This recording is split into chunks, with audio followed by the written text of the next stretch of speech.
Welcome back to r/JustNoHOA, where people share stories about their crazy homeowner associations that make us feel better about not living in an HOA. And in case you are new around here, please don't forget to subscribe to the channel to join our awesome community. Without any further ado, let's dive right into the stories. The first one is titled HOAs and solar panels don't mix.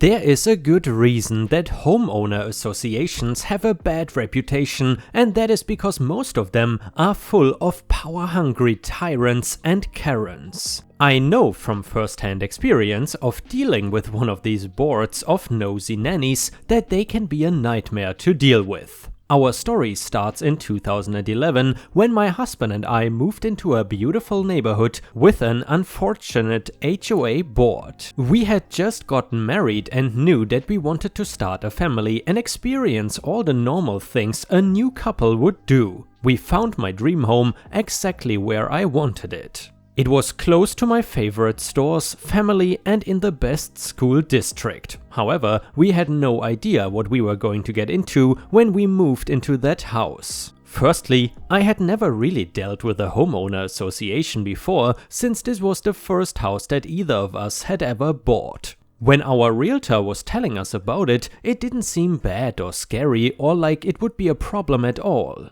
I honestly thought it was nice that we had an HOA because it meant that the neighborhood would look better and people would be held accountable for their yards and such. But no, I was very wrong.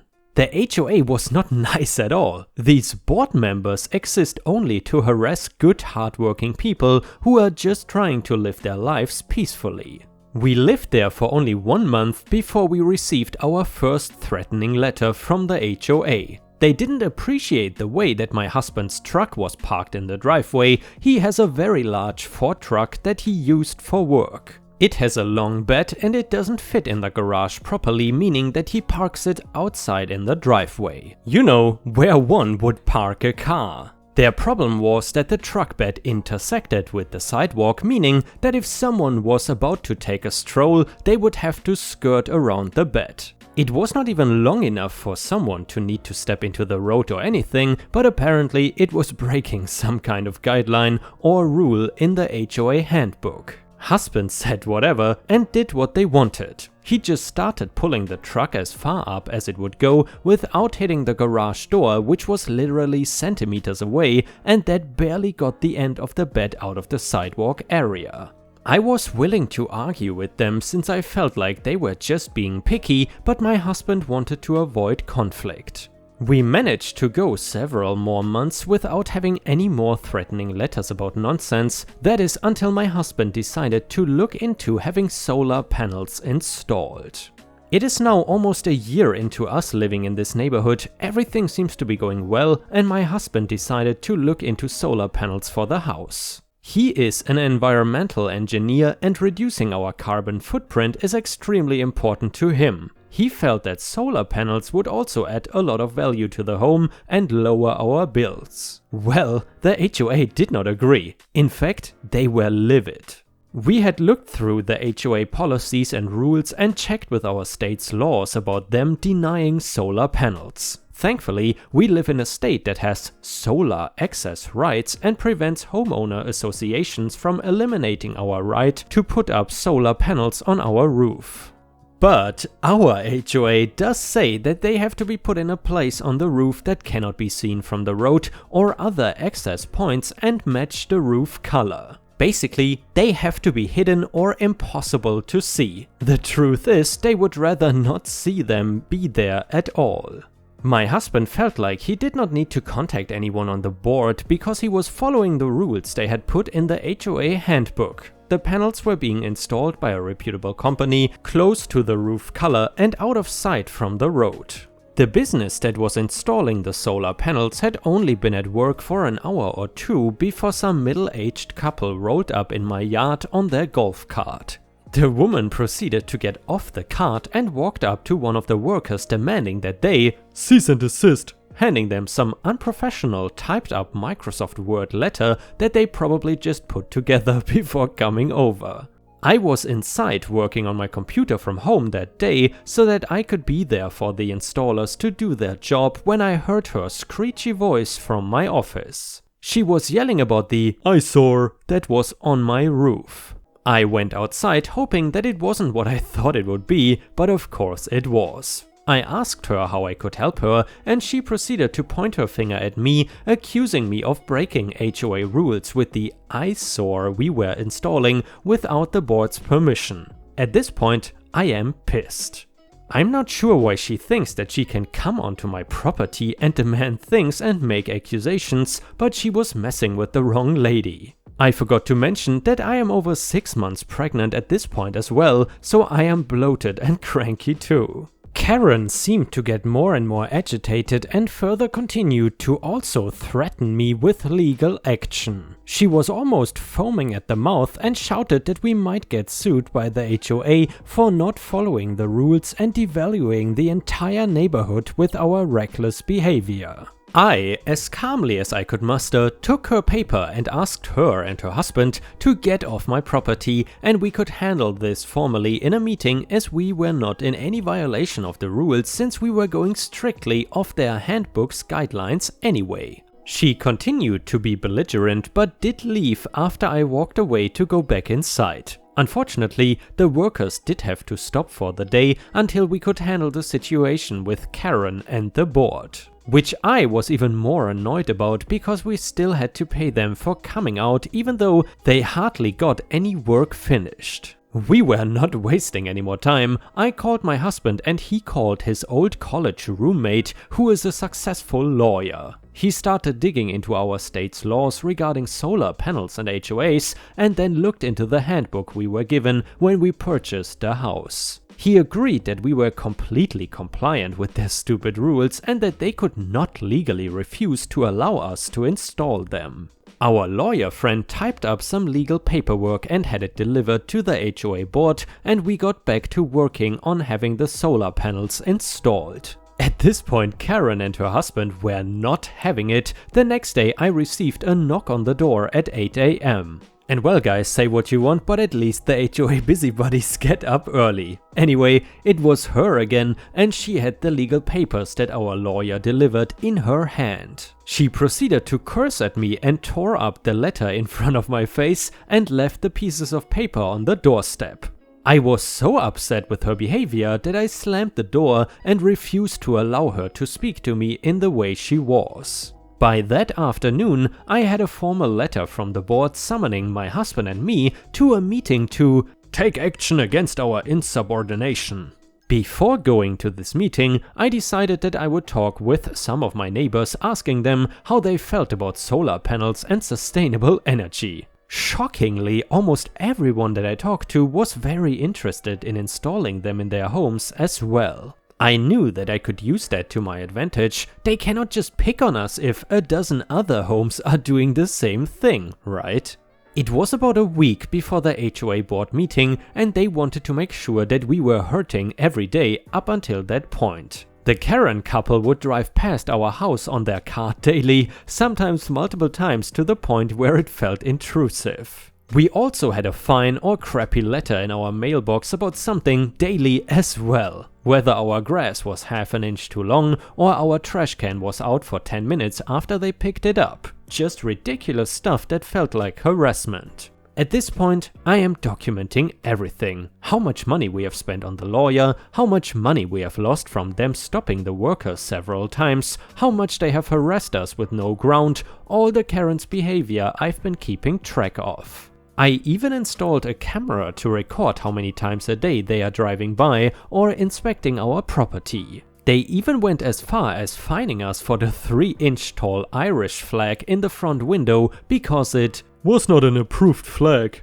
What? So it was finally time to attend our meeting. I had all my paperwork, recordings, lawyer and husband ready to handle Karen and her brigade of nosy Nancys. I was shocked to find out that the board was just her husband and her neighbor, who is also her sister. I was also shocked to find out that dozens of other homeowners showed up to help us. Turns out, they too were sick of the little fines and power-hungry BS that they were handing out all the time. I actually think that Karen was just as shocked as me to find herself outnumbered in this meeting. I almost laughed at how nervous she looked. She started by saying that the solar panels were not approved and that we would have to take down what they have already installed and no longer be a nuisance that is bringing down the neighborhood's aesthetic. With that, our lawyer proceeded to drop a stack of legal documents going over our state's laws about solar panels and how HOAs don't have any ground to deny them being put up. Plus the neighborhood HOA handbook, where he highlighted the specific rules and information that stated that they were allowed as long as we followed the guidelines, which we complied with.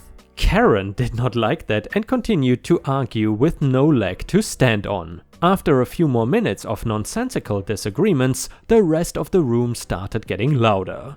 Homeowners murmuring about disbanding the board altogether and that they could take a vote right there and have them gone. The trio of board members realized right then that they had messed up, and Karen's husband had to shut her up before she dug herself into an even deeper grave. They quickly left before we could vote to disband the board. After this meeting, everything was peaceful and quiet. The HOA tyrants were not even driving around on the golf cart anymore to make regular inspections of everyone's grass length and mailbox color. It was great. We had our solar panels installed without issue by the next week. Several of our neighbors followed suit and had their own solar panels put up. The revenge does not stop here though. Not only did almost a dozen of my neighbors install solar panels on their roofs, but I took it upon myself to send the board a list of my own fees. It included all the money that they had cost me in lawyer fees and interrupting our work unnecessarily.